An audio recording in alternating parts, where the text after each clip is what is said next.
வணக்கம். சுப்ரீம் செய்திகளுக்காக இரா செல்வமணி. இன்றைய முதன்மை செய்திகள்.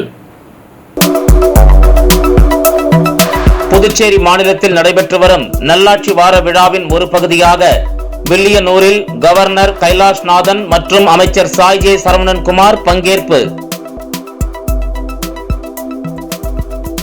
புதுச்சேரி கடலில் குளித்தபோது மாயமான ஆந்திர மாநிலத்தைச் சேர்ந்த மாணவனின் சடலம் கரை ஒதுங்கியது. பாஜக என்ஆர் காங்கிரஸ் கூட்டணி அரசு பெரும்பான்மையை இழந்ததாக கூறும் காங்கிரசால் அரசு மீது நம்பிக்கையில்லா தீர்மானத்தை கொண்டுவர தைரியம் உள்ளதா? பாஜக எம்எல்ஏக்கள் சராமாரி கேள்வி. முதலமைச்சர் ரங்கசாமியுடன் தான் நெருக்கமாக இருப்பதால் பேரவைத் தலைவரான தன் மீது சிலர் குற்றஞ்சாட்டுகின்றனர். சபாநாயகர் செல்வம் பேட்டி. இனி விரிவான செய்திகள். புதுவை பிள்ளையார்குப்பத்தில் நடைபெற்ற நல்லாட்சி வார விழாவில் துணைநிலை ஆளுநர் கைலாஷ்நாதன் சிறப்பு விருந்தினராக கலந்து கொண்டு பல்வேறு நலத்திட்டங்களை பயனாளிகளுக்கு வழங்கினார். புதுச்சேரி மாநிலத்தில் நல்லாட்சி வார விழாவை ஒட்டி கிராமங்களை நோக்கி மக்கள் குறைதீர்ப்பு முகாம் நடைபெற்று வருகிறது. அதன்படி வில்லியனூர் பிள்ளையார்குப்பம் அரசு உயர்நிலைப் பள்ளியில் இன்று நடைபெற்றது. இதில் துணைநிலை ஆளுநர் கைலாஷ்நாதன் சிறப்பு விருந்தினராக கலந்து கொண்டு பல்வேறு நலத்திட்டங்களின் கீழ் பயனாளிகளுக்கு நலத்திட்ட உதவிகளை வழங்கினார். ஆதி திராவிடர் மற்றும் பழங்குடியினர் நலத்துறை அமைச்சர் சாய் ஜே சரவணன்குமார், தலைமைச் செயலர் சரத் சௌகான், அரசு செயலர் பங்கஜ்குமார் ஜா, துணைநிலை ஆளுநரின் செயலர் நெடுஞ்செழியன், மாவட்ட ஆட்சியர் குலோத்துங்கன், துணை ஆட்சியர் தெற்கு சோமசுந்தரம் அப்பாராவ் கொட்டாரு மற்றும் அதிகாரிகள் இதில் கலந்து கொண்டனர். துணைநிலை ஆளுநர் அங்கு அமைக்கப்பட்டிருந்த துறை சார்ந்த குறைதீர்ப்பு அரங்குகளை பார்வையிட்டார். மேலும் தாயின் பெயரில் ஒரு மரம் என்ற பாரத பிரதமரின் திட்டத்தின் கீழ் மரக்கன்று நட்டார். அதனைத் தொடர்ந்து ஊசுடு ஏரியை துணைநிலை ஆளுநர் பார்வையிட்டார்.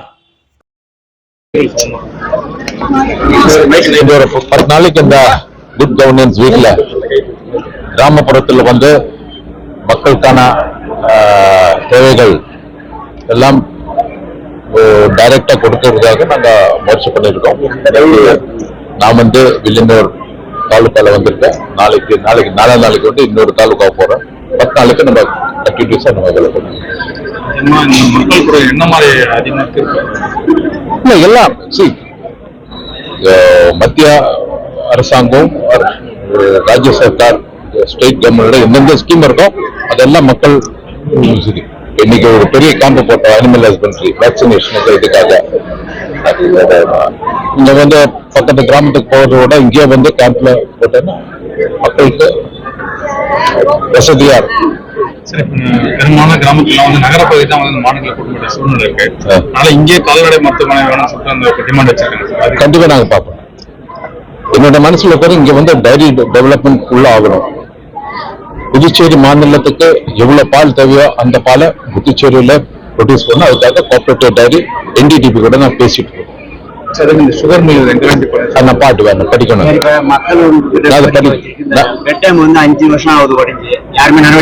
அது இல்ல, அது டெண்டர் போட்டாங்க. பட் டெண்டர் போட்டதுல ஃபைனல் ஆகல. டெண்டர் போட்டோம்னா ஒரு டெண்டர்ல ஒரு கம்பெனி அப்ளை பண்ணா கொடுக்க முடியாது. நான் பாத்துக்கிட்டு இந்த சுகர் மில்லையும் அந்த இதை பத்தியும்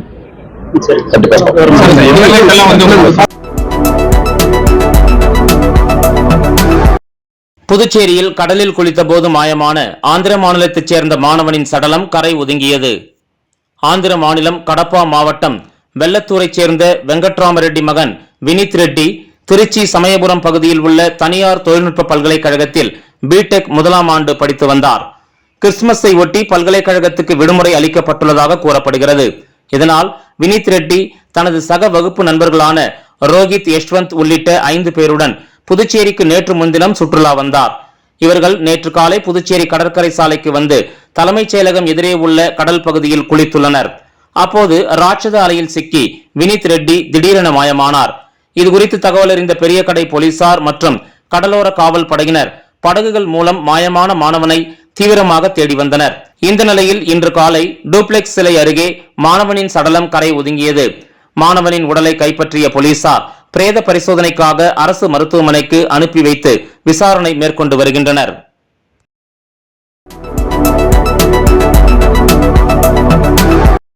புதுவை மாநில பாஜக என்ஆர் காங்கிரஸ் கூட்டணி அரசு பெரும்பான்மையை இழந்ததாக கூறும் காங்கிரசால் அரசு மீது நம்பிக்கையில்லா தீர்மானத்தை கொண்டுவர தைரியம் உள்ளதா என பாஜக எம்எல்ஏக்கள் கேள்வி எழுப்பியுள்ளனர். புதுவை துணைநிலை ஆளுநர் கைலாஷ்நாதனை ஆளுநர் மாளிகையில் பாஜக எம்எல்ஏக்களான ஜான்குமார், கல்யாணசுந்தரம், விவிலியன் ரிச்சர்ட் மற்றும் ஆதரவு சுயேட்சை எம்எல்ஏவான சிவசங்கரன் ஆகியோர் நேற்று சந்தித்து பேசினர். பின்னர் பாஜக எம்எல்ஏக்கள் செய்தியாளர்களிடம் கூறுகையில், கிறிஸ்துமஸ் வாழ்த்து தெரிவிக்க கிறிஸ்தவ மிஷனரி நிர்வாகிகளை துணைநிலை ஆளுநரிடம் அழைத்துச் சென்றோம். அத்துடன் தொகுதிகளின் நலத்திட்டம் குறித்தும் துணைநிலை ஆளுநரிடம் பேசினோம். மக்கள் அளித்த எம்எல்ஏ என்ற பதவியே போதும், யாரிடமும் கூடுதல் பதவி கோரி நிற்கவில்லை. புதுவை பேரவைத் தலைவர் கட்சி நிர்வாகத்தில் இல்லை. ஆகவே அவர் கட்சி உறுப்பினராக யார் உள்ளனர் என்பது குறித்து பேச முடியாது. சட்டப்பேரவை கூட்டத்தின் போது புதுவை பேரவைத் தலைவரது செயல்பாடு குறித்து தெரிவிப்போம். முதலமைச்சரை விமர்சிக்க அனைவருக்கும் உரிமையுண்டு. அதன் அடிப்படையில்தான் லாட்டரி தொழிலதிபர் புதுவை முதலமைச்சரை விமர்சித்துள்ளார். புதுச்சேரியில் இருந்து கோவை, திருப்பதி, கொச்சி ஆகிய நகர்களுக்கு விமான சேவையை விரிவாக்கம் செய்ய வேண்டுமென துணைநிலை ஆளுநரிடம் கோரிக்கை வைத்துள்ளோம். காங்கிரஸ் ஆட்சியில் மக்கள் நலத்திட்டங்கள் செயல்படுத்தப்படவில்லை. புதுவை அரசு பெரும்பான்மையை இழந்ததாக முன்னாள் முதலமைச்சர் நாராயணசாமி கூறியுள்ளார். அதன்படி அரசு மீது நம்பிக்கையில்லா தீர்மானம் கொண்டுவர காங்கிரசுக்கு தைரியம் உள்ளதா என்பதை விளக்க வேண்டும் என்றனர். அவருடைய பேச்சு அவருக்கு இருங்க, நான் சொல்றேன். முன்னாள் முதலமைச்சர் நாராயணசாமி சொல்றாருல்ல, இந்த அரசு இது வந்து மைனாரிட்டி கவர்மெண்ட். இந்த கவர்மெண்ட்டுக்கு உங்களுக்கு தான் உங்ககிட்ட சட்டமன்ற கூட்டணி கட்சி சட்டமன்ற திமுக 6, காங்கிரஸ் 2 இருக்கு. உங்களுக்கு திராணி இருந்துன்னா நீங்க நம்பிக்கையில்லா தீர்மானத்தை லெட்டர் கொடுங்க. நாராயணசாமி சும்மா வெத்துக்காக உட்காந்து பேட்டி கொடுத்தா முன்னாள் முதலமைச்சர் மேல பேசுறாரு. சாதாரண ஒரு தொன்னை கூட பேச மாட்டான் அவர் பேசுற பேச்ச. டெய்லி ஒரு வாரத்துக்கு ஒரு பத்திரிகை சனியமா சந்திச்சுட்டு கட்சியிலே அவருக்கு மதிப்பு இல்ல. அவர் ராகுல் காந்தி சந்திக்கிறது அப்பாயின்மெண்ட் கேட்கிறாரு. அதுவே கொடுக்கல. முன்னாள் முதலமைச்சர் மத்திய இணையமைச்சர் இருந்தாரு. ராஜீவ் காந்தி குடும்பத்துக்கு அன்னுவன்யமா இருந்தாரு.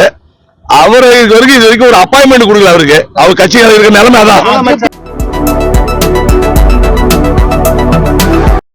முதல்வருடன் நெருக்கமாக இருப்பதால் பேரவைத் தலைவரான என் மீது சிலர் குற்றஞ்சாட்டுகின்றனர் என சபாநாயகர் செல்வம் தெரிவித்துள்ளார்.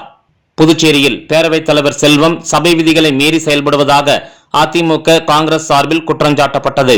மேலும் அவர் மீது நம்பிக்கையில்லா தீர்மானங்களை பேரவைச் செயலரிடம் சுயேட்சை உறுப்பினர்கள் நேரு, அங்காளன் ஆகியோர் கொடுத்துள்ளனர். இந்த நிலையில் பேரவைத் தலைவர் செல்வம் நேற்று ஆளுநர் மாளிகையில் துணைநிலை ஆளுநர் கைலாஷ்நாதனை சந்தித்து பேசினார்.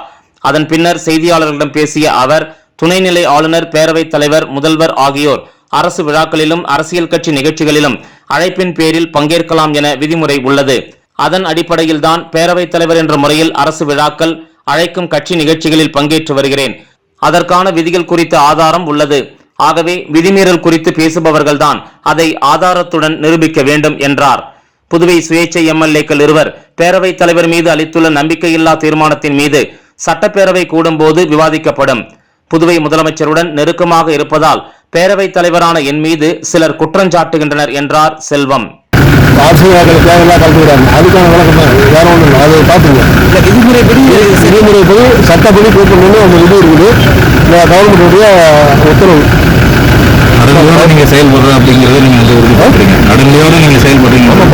அதுதான் இந்த அந்த உங்களுக்கு சொன்னேன்ல, அரசு விழாக்களில் கலந்துக்கிறார். இதில் பாருங்க தெளிவாக இருக்காரு. Lieutenant governor, chief minister, speaker, minister, deputy speaker, member of parliament, member of legislative assembly, அடுத்து கமிஷனர், டெவலப்மெண்ட் கமிஷனர், யாராரு எந்தெந்த சீனியாரிட்டி படி இருக்கணும் ரூல் இருக்குது. இது அனுபவம் தெரியல. வேற எதாவது கேட்டு அவர் திருப்பி இதுக்கு ஏதாவது சட்டம் இல்லைன்னு சொன்னோம்னா அது விளக்கம் கொடுத்துரும். இதுக்கு அந்த கவர்னர் கிட்ட தான் கொடுக்கணும் விளக்கம். இது வேற ஃபைல் இரண்டு சட்டமன்ற உறுப்பினர் வந்து நம்பிக்கையில்லா தீர்மானம் கொடுத்துருக்காங்க. இது அடுத்த கட்டமா எந்த மாதிரி நகர்வுல போகுது சார்? ஏன்னா மாதிரி சட்டமன்றத்தில் சமூகமா விவாதிக்கப்படுமா? அதாவது சட்டமன்ற விவாதிக்க சொல்லிட்டு கண்டிப்பாக அது ஒன்றும் எந்த மாற்றம் கொடுத்துருங்க. சுயேட்சை எம்எல்ஏக்கள் கொடுத்ததுனால எந்த ஒரு பாதிப்பும் வராதுங்க. அரசுக்கு எந்த பாதிப்பும் இருக்காது. அவங்க எதிர்ப்பு தெரிவிக்கிறாங்க. சட்டசபை ஆமாம் சார், கூப்பிட்டு போய் கண்டிப்பாக எல்லாரும் கூப்பிடுவோம். சட்டமன்ற அப்போ கூப்பிடுவோம் கண்டிப்பாக சொல்லுவோம். அதில் என் மீது சுமத்திய குற்றச்சாட்டுக்கு அதை பற்றி விவாதிப்போம். அதிருப்தி எம்எல்ஏக்கள் போயிருக்க நேரத்தில் நீங்க இருக்கிறது எனக்கு தெரியாது. நான் என்னுடைய கையில் ஒப்புதல் வாங்கலாம் வந்திருக்கேன். வேற ஒன்றும் டெல்லியில போயிட்டு டெல்லியில மேலிட பொறுப்பாளர் சந்திச்சீங்க. டெல்லியில மேலிட பொறுப்பாளர் வாரம் கவர்னர் சந்திப்பது என்பது என்ன கவர்னர் ஆலோசனை அவருக்கு காங்கிரஸ் உண்டு. கவர்னர் ஆலோசனை நேற்று ஆலோசனை வரல, அதனால பற்றி காங்கிரஸ் அமைச்சரை சந்திச்சு சார். டெல்லியில போய் அமைச்சரை சந்திச்சீங்க. ஏதாவது புகார் அவர் நம்ம ஜோஸ் காங்கிரஸ் மாநில ஆதரவாக சட்டமன்ற உறுப்பினர் மாநில சந்தித்து வந்து புதுச்சேரியில் சட்டப்பேரவை தலைவர்களுக்கான மாநாடு விரைவில் நடக்கிறது. அகில இந்திய சட்டப்பேரவை தலைவர்கள் மாநாடு. அது சம்பந்தமா ஓம் பிர்லாவையும் அதுக்கு தலைமை புரிந்தவங்க நம்முடைய இந்திய குடியரசுத் துணைத் தலைவர் கூப்பிட்டு போகணும். புதுச்சேரி முன்னாள் சட்டமன்ற எதிர்க்கட்சித் தலைவரும் மற்றும் தொழிற்சங்க தலைவருமான உத்தரவேலுவின் 39வது நினைவு நாள் அனுசரிக்கப்பட்டது. இதனை ஒட்டி ஏம்பலம் தொகுதி பிள்ளையார்குப்பம் பேப்பர் மில் சாலையில் உள்ள அவரது சிலைக்கும் கிருமாம்பாக்கம் சந்திப்பில் அவரது திருவுருவ படத்திற்கும் மலர் தூவி அஞ்சலி செலுத்தப்பட்டது. அதனைத் தொடர்ந்து அவரது மகனும் எம்எல்ஏவுமான லட்சுமிகாந்தன் தலைமையில் மௌன ஊர்வலமாக சென்று கிருமாம்பாக்கம் மந்தைவெளி பகுதியில் உள்ள அவரது நினைவிடத்தில் மாலை அணிவித்து மரியாதை செலுத்தும் நிகழ்ச்சி நடைபெற்றது. இதில் அமைச்சர் தேனி ஜெயக்குமார், துணை சபாநாயகர் Rajavelu, AKD Arumugam, KSP Ramesh, Bhaskar MLA, Lakshmikanthan MLA குடும்பத்தினர், ஏம்பலம் தொகுதி என்ஆர் காங்கிரஸ் பிரமுகர்கள், பொதுமக்கள் என பல்வேறு தரப்பினரும் பங்கேற்று மலரஞ்சலி செலுத்தினர். நினைவு நாளை ஒட்டி பொதுமக்களுக்கு அறுசுவை உணவு அன்னதானம் வழங்கப்பட்டது.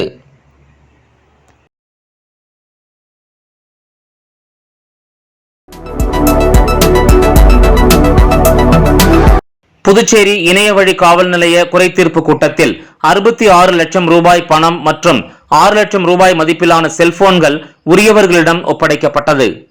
புதுச்சேரி இணையவழி காவல் நிலையத்தில் கண்காணிப்பாளர் பாஸ்கரன் தலைமையில் பொதுமக்கள் குறைதீர்ப்பு கூட்டம் நடைபெற்றது. இக்கூட்டத்தில் 60க்கும் மேற்பட்ட பொதுமக்கள் கலந்து கொண்டு தங்களுடைய குறைகளை தெரிவித்ததோடு தாங்கள் கொடுத்த புகார் சம்பந்தமாக எடுத்த நடவடிக்கைகள் குறித்து கேட்டறிந்தனர். மேலும் கடந்த மாதம் இணையவழி மோசடியில் நடைபெற்ற 65,82,000 ரூபாய் பணத்தை மீட்டெடுத்ததோடு அதனை நேரடியாக பாதிக்கப்பட்டவர்களின் வங்கி கணக்கிற்கு செலுத்துவதற்கு நீதிமன்றத்திற்கு அனுப்பி வைக்கப்பட்டது. அது மட்டுமின்றி பொதுமக்கள் தவறவிட்ட 6 லட்சம் ரூபாய் மதிப்பிலான 32 செல்போன்களை கண்டுபிடித்து உரிமையாளர்களிடம் ஒப்படைக்கப்பட்டது. இக்கூட்டத்தில் பிரபல எத்திக்கல் ஹேக்கர் சங்கர்ராஜ் சுப்பிரமணியன் கலந்து கொண்டு பொதுமக்கள் இணையவழி மோசடியில் எவ்வாறு ஏமாற்றப்படுகிறார்கள், அதிலிருந்து தப்பிக்க என்ன வழிகள் என்பது குறித்து விழிப்புணர்வை ஏற்படுத்தும் வகையில் சிறப்புரையாற்றினார். இதில் ஆய்வாளர்கள் தியாகராஜன் மற்றும் கீர்த்தி உள்ளிட்ட அதிகாரிகள் உடன் இருந்தனர்.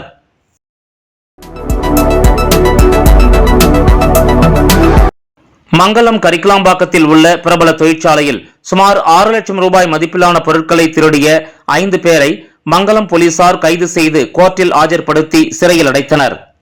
புதுச்சேரியை அடுத்த மங்கலம் தொகுதிக்கு உட்பட்ட கரிக்கலாம்பாக்கம் கிராமத்தில் இயங்கி வரும் தனியார் தொழிற்சாலையில் கடந்த மாதம் சுமார் 6 லட்சம் ரூபாய் மதிப்பிலான பொருட்கள் திருடு போனதாக தொழிற்சாலை நிர்வாகத்தின் சார்பில் காவல் நிலையத்தில் புகார் அளித்ததின் பேரில் மேற்கு காவல் கண்காணிப்பாளர் வம்சித ரெட்டி உத்தரவின் பேரில் வட்ட ஆய்வாளர் ஆறுமுகம் மேற்பார்வையில் காவல் நிலையத்தில் உதவி ஆய்வாளர் பெரியசாமி தலைமையில் எஸ்பி குற்றப்பிரிவு போலீசார் மற்றும் மங்கலம் போலீசார் விசாரணை மேற்கொண்டனர். இதில் காணாமல் போன பொருட்களை தனிக்குப்பத்தைச் சேர்ந்த முருகன், கரிக்கலாம்பாக்கத்தைச் சேர்ந்த தியாகராஜன், கீழ்குமாரமங்கலத்தைச் சேர்ந்த ஐயப்பன் மற்றும் அஜித், சவுஞ்சேரியைச் சேர்ந்த அருண்குமார் என்பதை விசாரணையில் உறுதி செய்த போலீசார் அவர்களை பிடித்து விசாரித்து திருடிச் சென்ற பொருட்களில் 3 லட்சம் ரூபாய் மதிப்பிலான பொருட்களை அவர்களிடமிருந்து மீட்டனர். மேலும் விசாரணை மேற்கொண்டதில் மீதமுள்ள 3 லட்சம் ரூபாய் மதிப்பிலான பொருட்கள் விரைவில் மீட்கப்படும் என்றும் கைது செய்யப்பட்ட கொள்ளையர்கள் மீது வழக்கு பதிவு செய்து கோர்ட்டில் ஆஜர்படுத்தி சிறையில் அடைத்தனர்.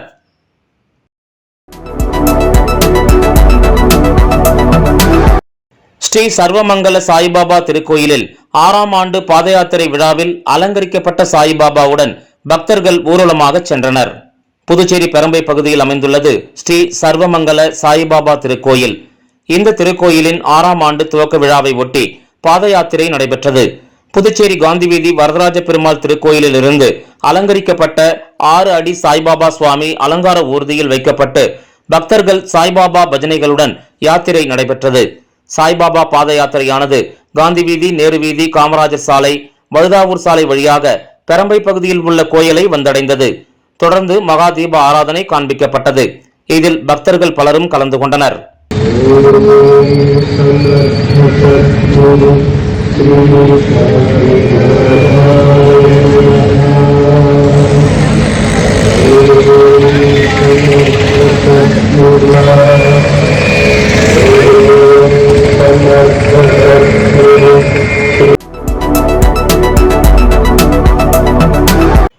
திருபுவனை தொகுதிக்கு உட்பட்ட அரசு பள்ளிகளில் 10 மற்றும் 12ஆம் வகுப்பில் முதல் 3 இடங்களை பிடித்த மாணவ மாணவிகளுக்கு சட்டமன்ற உறுப்பினர் அங்காளன் பரிசுகளை வழங்கி பாராட்டினார்.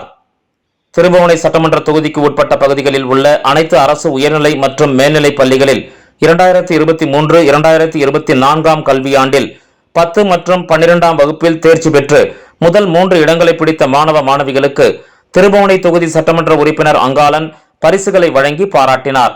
மேலும் இந்த நிகழ்ச்சியில் பங்கேற்ற அனைத்து மாணவ மாணவிகளுக்கும் மதிய உணவாக பிரியாணி வழங்கப்பட்டது.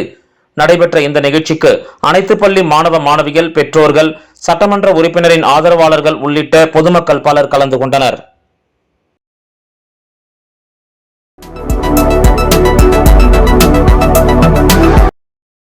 புதுச்சேரியில் காலியாக உள்ள அரசு பணியிடங்களை உடனே நிரப்ப வேண்டும் என்பதை வலியுறுத்தி புதுச்சேரி தேங்காய் திட்டு வன்னிய முன்னேற்ற இயக்க தலைவர் லிங்குசாமி அறிக்கை ஒன்றை வெளியிட்டுள்ளார். புதுச்சேரி தேங்காய் திட்டு வன்னிய முன்னேற்ற இயக்க தலைவர் லிங்குசாமி அறிக்கை ஒன்றை வெளியிட்டுள்ளார்.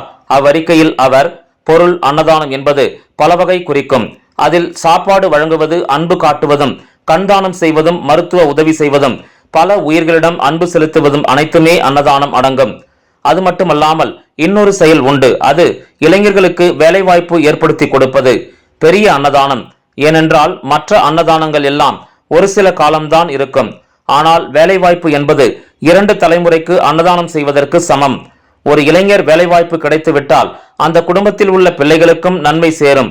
எனவே இதை கருத்தில் கொண்டு புதுவையில் உள்ள அரசானது இளைஞர்களுக்கு பாகுபாடு இன்றி வேலைகளை வழங்க வேண்டும்.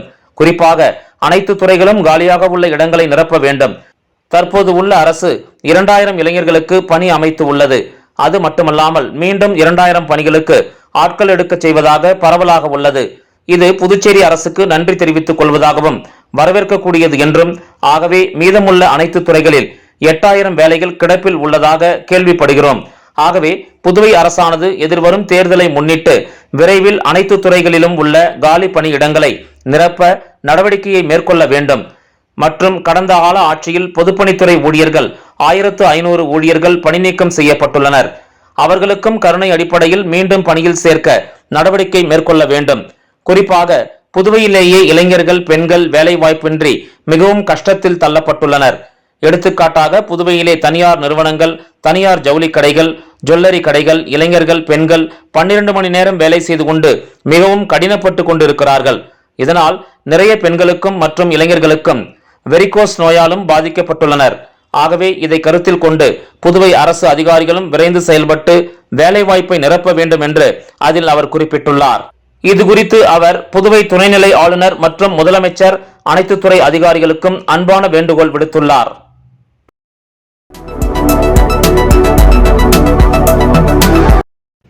புதுச்சேரி மாவட்டம் மனிதநேய மக்கள் கட்சியின் சார்பாக உள்துறை அமைச்சர் அமித்ஷாவை கண்டித்து திருக்கனூரில் சாலை மறியல் ஆர்ப்பாட்டம் நடைபெற்றது. புதுச்சேரி மாவட்டம் மனிதநேய மக்கள் கட்சியின் சார்பாக இந்திய அரசியல் சட்ட மேதை புரட்சியாளர் அம்பேத்கர் அவர்களை அவமதித்ததாக கூறி ஒன்றிய உள்துறை அமைச்சர் அமித்ஷாவை கண்டித்து திருக்கனூரில் புதுச்சேரி மாவட்ட தலைவர் NMS சகாபுதீன் தலைமையில் சாலை மறியல் ஆர்ப்பாட்டம் நடைபெற்றது. இதில் மாவட்ட செயலாளர் குதரத்துல்லா, மாவட்ட பொருளாளர் ஷேக் தாவூத், தலைமை செயற்குழு உறுப்பினர் பஷீர் அகமது, மனிதநேய மக்கள் கட்சி மாவட்ட துணை செயலாளர் ராஜ் முகமது, சமூக நீதி மாணவர் இயக்க கடலூர் மண்டல செயலாளர் ஒசாமா, புதுச்சேரி அகில இந்திய காங்கிரஸ் கட்சியின் சார்பாக மாநில செயலாளர் முத்துரங்கம், விடுதலை சிறுத்தைகள் கட்சி சார்பாக தொகுதி பொறுப்பாளர் பாண்டுரங்கன், முகாம் செயலாளர் மணிமாறன் மற்றும் தமிழக முஸ்லிம் முன்னேற்ற கழக மாவட்ட துணை செயலாளர் இஸ்மாயில், மனிதநேய மக்கள் கட்சி மாவட்ட துணை செயலாளர் அஷ்ரப் அலி, மண்ணாடிப்பட்டு நகர தலைவர் சக்கரை முகமது, நகர செயலாளர் அக்பர் அலி, சுற்றுச்சூழல் அணி மாவட்ட செயலாளர் அப்துல் காதர், சமூக நீதி மாணவர் இயக்க மாவட்ட செயலாளர் சபீர் அலி மற்றும் மனிதநேய மக்கள் கட்சி மாவட்ட நகர கிளை மகளிர் ஆகியோர் கலந்து கொண்டு சாலை மறியலில் ஈடுபட்டனர். சாலை மறியலில் ஈடுபட்ட 70க்கும் மேற்பட்டோரை காவல்துறையினர் கைது செய்தனர். சாலை மறியலின் காரணமாக சுமார் 1 மணி நேரத்திற்கு மேலாக போக்குவரத்து கடுமையாக பாதிக்கப்பட்டது.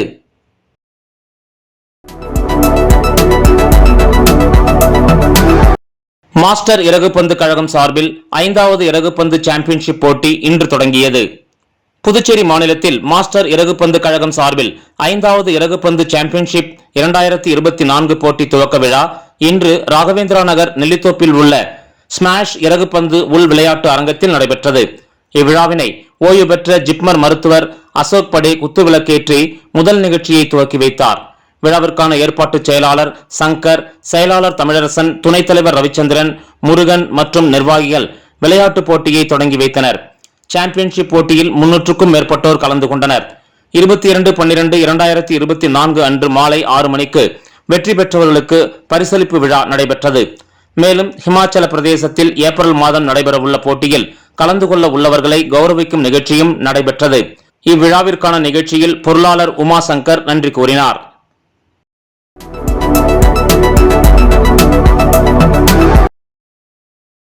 புனித பேட்ரிக் மேல்நிலைப் பள்ளியில் வழக்கமான உற்சாகத்துடன் கிறிஸ்துமஸ் பெருவிழா 2024 சனிக்கிழமை காலை 9 மணிக்கு தொடக்கப்பள்ளி வளாகத்திலும், அதனைத் தொடர்ந்து காலை 10:30 மணிக்கு மேல்நிலைப்பள்ளி வளாகத்திலும் சிறப்பாக கொண்டாடப்பட்டது. இந்த நிகழ்ச்சிக்கு புதுவை ரெட்டியார்பாளையம் புனித ஆந்திரேயா ஆலய பங்குத்தந்தை அருட்திரு ஜோசப் பால் அடிகள் அவர்களும், புதுவை கடலூர் மறை மாவட்ட பேராயர் கல்விக்கான செயலர் அருட்தந்தையர் பீட்டர் ராஜேந்திரம் அடிகள் அவர்களும் சிறப்பு விருந்தினராக கலந்து கொண்டு பிரம்மாண்டமான முறையில் தொடக்க பள்ளியிலும் மேல்நிலை பள்ளியிலும் அமைக்கப்பட்டுள்ள கிறிஸ்துமஸ் குடிலை ஆசீர்வதித்து விழா குறித்த சிறப்பு செய்தியினை வழங்கினார்கள். மேலும் தேசிய அளவில் நடைபெற்ற விளையாட்டுப் போட்டிகளில் வெற்றி பெற்ற மாணவர்களுக்கும், மாநில அளவில் ஓவியப் போட்டிகளில் வெற்றி பெற்ற மாணவர்களுக்கும் பரிசுகளை வழங்கி சிறப்பித்தனர். இந்த நிகழ்ச்சியில் பள்ளியின் தாளாளர் பெடரிக் ரெஜிஸ் அவர்கள் சிறப்பு விருந்தினர்களை வரவேற்று கௌரவித்தார். மருத்துவ இயக்குனர் திருமதி ஜீட்டா பெடரிக், முதல்வர் திருமதி ஸ்டெல்லா, ஆலோசனை குழு உறுப்பினர்கள் மற்றும் முன்னாள் மாணவர்கள் ஆகியோர் திரளாக கலந்து கொண்டு சிறப்பித்தனர். மேலும் பள்ளியின் இருபால் ஆசிரியர் பெருமக்கள் மற்றும் மாணவர்கள் கிறிஸ்துமஸ் கீதங்களை பாடி மகிழ்ந்தனர். இவ்விழாவினை மாணவர் ஜூலியன், மாணவர் நேனியல் லாரன்ஸ் தொகுத்து வழங்க, மாணவி கேத்ரின் ரோசல், மாணவர் சாம் பாலிக் மற்றும் ஜானட் மானசா ஆகியோர் கிறிஸ்துமஸ் குறித்த செய்தியினை வழங்கினார்கள். மாணவன் ஐசாக் மேல்நிலை பள்ளியிலும், மாணவன் ஜோஷ்வா இமானுவேல் ஆரம்ப பள்ளியிலும் நன்றி நவின்றனர். இந்த நிகழ்ச்சியின் நிறைவில் அனைத்து மாணவர்களுக்கும் கிறிஸ்துமஸ் கேக் வழங்கப்பட்டது. இவ்விழாவிற்கான ஏற்பாடுகளை பள்ளி ஆசிரியர்கள் சிறப்பாக செய்திருந்தனர்.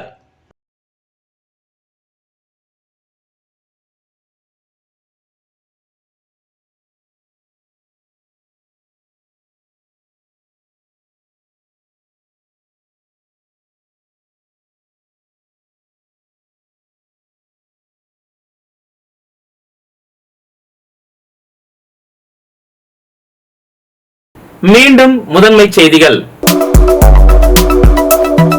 புதுச்சேரி மாநிலத்தில் நடைபெற்று வரும் நல்லாட்சி வார விழாவின் ஒரு பகுதியாக வில்லியனூரில் கவர்னர் கைலாஷ்நாதன் மற்றும் அமைச்சர் சாய் ஜே சரவணன் குமார் பங்கேற்பு. புதுச்சேரி கடலில் குளித்தபோது மாயமான ஆந்திர மாநிலத்தைச் சேர்ந்த மாணவனின் சடலம் கரை ஒதுங்கியது. பாஜக என்ஆர் காங்கிரஸ் கூட்டணி அரசு பெரும்பான்மையை இழந்ததாக கூறும் காங்கிரசால் அரசு மீது நம்பிக்கையில்லா தீர்மானத்தை கொண்டு வர தைரியம் உள்ளதா? பாஜக எம்எல்ஏக்கள் சராமாரி கேள்வி. முதலமைச்சர் ரங்கசாமியுடன் தான் நெருக்கமாக இருப்பதால் பேரவைத் தலைவரான தன் மீது சிலர் குற்றஞ்சாட்டுகின்றனர்.